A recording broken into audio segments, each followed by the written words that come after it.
করোনার টিকার কারণে নাকি মারা যান কিংবদন্তি লেগ স্পিনার শেন ওয়ার্ন।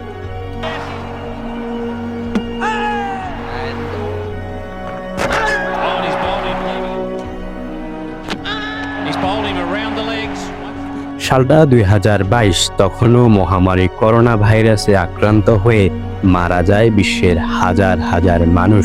হঠাৎ খবর আসে 22 সালের মার্চ মাসে 4 তারিখে 52 বছর বয়সে দুনিয়ার মায়া ত্যাগ করে এই কিংবদন্তি লেগ স্পিনার শেন ওয়ার্নের কথা শুনলে হয়তোবা এখনো অনেক সাবেক ক্রিকেটাররা আতঙ্ক হয়ে ওঠে।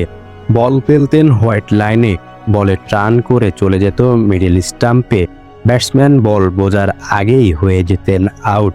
টেস্ট ক্রিকেটে মাত্র 145 ম্যাচ খেলে 708 উইকেট নিয়েছেন এই কিংবদন্তি। তার রেকর্ডের কথা বলে যে শেষ করা যাবে না। শুধু বল হাতে নয়, ব্যাট হাতেও সেরা ছিলেন এই ক্রিকেটার। টেস্ট ক্রিকেটে কোনো সেঞ্চুরি ছাড়াই 3000 রানের রেকর্ড করেন এই কিংবদন্তি। সম্প্রতি এক পডকাস্টে কথা বলেন তার ছেলে জ্যাকসন। শেন ওয়ার্নের মৃত্যু কি স্বাভাবিক ছিল এমন প্রশ্নে তার ছেলে বলে, আমি নিশ্চিতভাবে মনে করি করোনার টিকা এতে জড়িত ছিল। এখন এটা বলা মোটেও বিতর্কিত কোনো বিষয় নয়। তিনি আরও বলেন, বাবার যদি আগে কোনো শারীরিক সমস্যা থেকেও থাকে, আমার ধারণা টিকা সেটাকে সরাসরি সামনে নিয়ে এসেছে। সেদিন খবরটা পেলাম, ফোন রাখার পরপরই প্রথম আমার মাথায় এসেছিল, এর জন্য সরকার দায়ী, এর জন্য কোভিড আর টিকা দায়ী।